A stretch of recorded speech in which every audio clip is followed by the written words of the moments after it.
conventionnel. Et si on arrive à ça, vraiment, on a gagné. Oui, puisque tout est là. Voilà.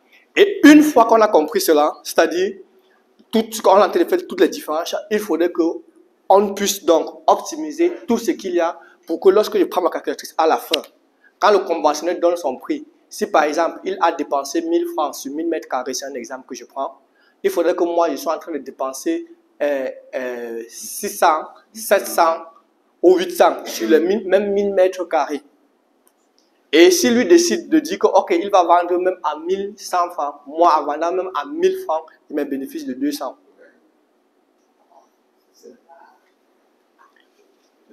L'une des choses qu'on doit comprendre, c'est que, ok, le fait que tu appartiens à ton truc SPG, je n'ai rien contre ça, d'ailleurs c'est très courageux, c'est bon.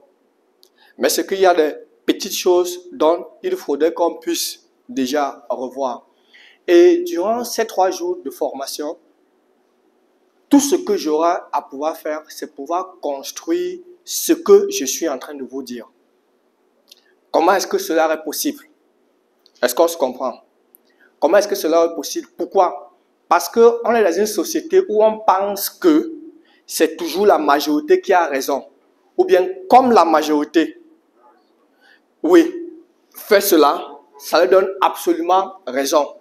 Je vous prends un exemple simple. J'ai dit ici, tout ce que je vais dire, je ne suis pas en train de vouloir dire, oh, est-ce que c'est bien ou pas. Mais ce que ça montre, c'est ce qu'on appelle une logique.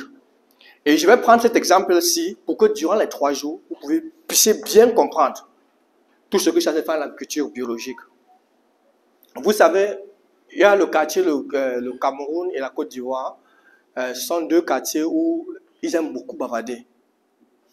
Et je pense que généralement on dit chez nous que ce sont les tonneaux vides qui font beaucoup de bruit. Ça, je n'ai pas de complaisance par rapport à ça. Et lorsqu'il arrive qu'on se rencontre entre nous, donc ça titille des 2 côtés. Je me rappelle, on devait être en 2022 ou 2023. Je vous explique bien ce qui se passe. Ce jour, je crois que c'était soit le 3 octobre, le 5 octobre ou le, je ne sais pas trop, non, août, ça doit être les premières dizaines du mois d'août.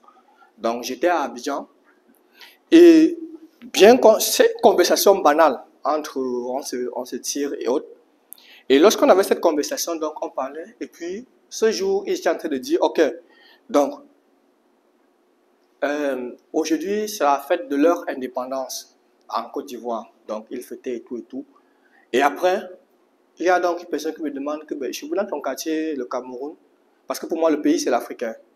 Voilà, donc le reste là, les différents trucs que vous appelez, moi, je considère le pays comme l'Afrique. Donc, ce qui passe, c'est qu'il me demande que, bon, chez vous, dans votre quartier, la fête de l'indépendance, c'est quand? Je lui dis non. Nous, on n'a pas de fête, on ne fête pas l'indépendance. Je dis bon, pourquoi? Je dis ah. Puisqu'on n'est pas une colonie française, ni anglaise, parce que c'est 2 langues qu'on parle dans mon quartier. Donc, je vais expliquer. Et dès qu'il fait, il dit que bon, nous on fait plutôt l'unité, qui est le rapprochement des 2, la partie francophone et anglophone, pour pouvoir faire cela. Et dès qu'il a eu à dire ça, je dis, ok, bon, oui, dans tous les cas, on n'est pas, bon, quand il a eu à dire, il dit que bon, dans tous les cas, nous ne sommes pas les seuls. Est-ce qu'on se comprend? Nous ne sommes pas les seuls, parce que je sais que, j'ai dit, le Rwanda, pareil pour la Namibie et puis le Togo. Moi, j'allais dans ma logique à moi. Est-ce qu'on se comprend? Et vous savez, les Ivoiriens, ils attendent seulement quand il y a un petit faille des disciples des Camerounais. Ils disent, mais de quel Togo tu parles? Je dis non, le Togo que tu connais. Il dit non, c'est pas ça. Je dis bien, je reste dans ma logique. Est-ce qu'on se comprend? Je dis non, ils ne le font pas. On me dit ils le font. Il dit que c'est un peu. Vous voyez un peu déjà, quand tu es devant les Ivoiriens, tu n'as pas baisser le charisme. Il dit qu'ils ne peuvent même pas fêter, même si ce qu'ils disent que c'est ça, ce n'est pas ça qu'ils sont en train de faire. Est-ce qu'on se comprend? Je reste toujours dans ma logique. Et c'est après que, comme j'avais un ami qui est du quartier Togo, je prends le téléphone. Dans le soir, devant eux, je ne voulais même pas baisser la garde. J'appelle, puis je dis bon, je pose. Il me dit oui. Et après, je me suis senti tellement stupide. Stupide parce que je suis resté dans ma normalité. Est-ce que dans ma normalité, je n'ai pas raison? Vous avez raison. De manière normale. Mais le monde ne marche pas toujours dans la norme. Est-ce que ça se comprend? Parce que je ne veux pas vouloir revenir sur l'histoire. Tel que c'est passé chez vous, c'est passé la même chose. Est-ce qu'on se comprend? Donc, en réalité, moi, avant même, je vais dire que non, on doit changer le nom et donner autre nom par rapport à cela. Parce que normalement, mais on n'est pas dans le monde où on vit dans la normalité. On est dans un monde où ceux qui même peuvent avoir raison, on va les regarder comme des stupides. Comme moi, je suis resté dans ma logique. J'étais extrêmement stupide. Est-ce qu'on se comprend? Si je prends cet exemple, c'est juste pour vous montrer que tout ce qu'on fait au niveau de l'agriculture biologique, moi, je n'ai rien contre ceux qui font le conventionnel. Je n'ai rien contre ceux qui font les produits, les engrais chimiques et tout. Je n'ai rien contre eux. Par contre, où moi j'ai le véritable problème, c'est la manière dont on présente l'agriculture biologique dans nos différents quartiers en Afrique. Pourquoi? Parce que ce qu'on présente, elle est extrêmement erronée. Est-ce qu'on se comprend? Elle est extrêmement erronée. Et comme c'est erroné, il faudrait qu'on puisse montrer donc aux uns et aux autres. Ce que je dis, ce n'est pas parce que je vais pouvoir parler, non. Ce que je dis, on va vous montrer comment est-ce qu'on le fait. Et au même moment, quand on est en train de faire, à chaque fois, on est aussi sur le terrain pour dire, voilà l'évolution de ce qu'on est en train de faire. Mais si c'est que vous voulez faire l'agriculture biologique, en disant que vous voulez créer des classes, vaudrait mieux vous laisser.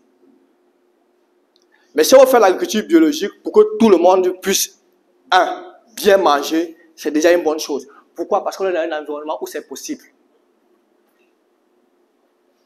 Encore moins dans des pays, parce que pour moi, j'estime, peut-être, il y a parfois même de ma manière de pouvoir penser, il y a des pays comme, les quartiers comme Gabon, Congo, Togo, Cameroun, Côte d'Ivoire, bon, le sud de la Côte d'Ivoire, le sud du Cameroun.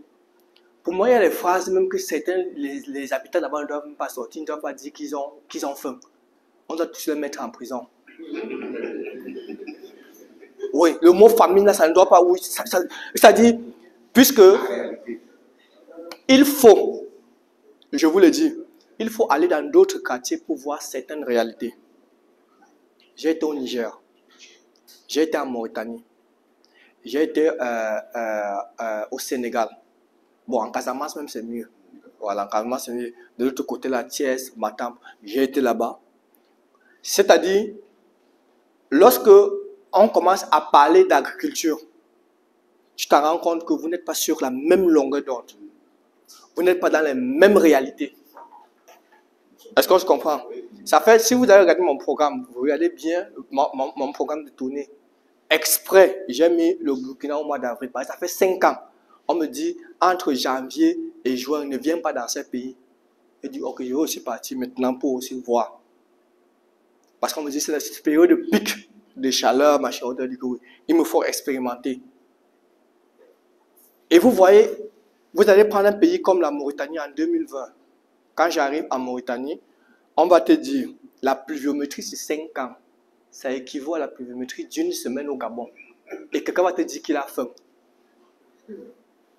La pluviométrie sur 5 ans est égale à la pluviométrie d'une semaine de pluie au Gabon. Et là-bas, va te dire que tu serais sensible comment? Tu dis, mais si c'est que j'avais le pouvoir, tu ne peux pas seulement rester en prison.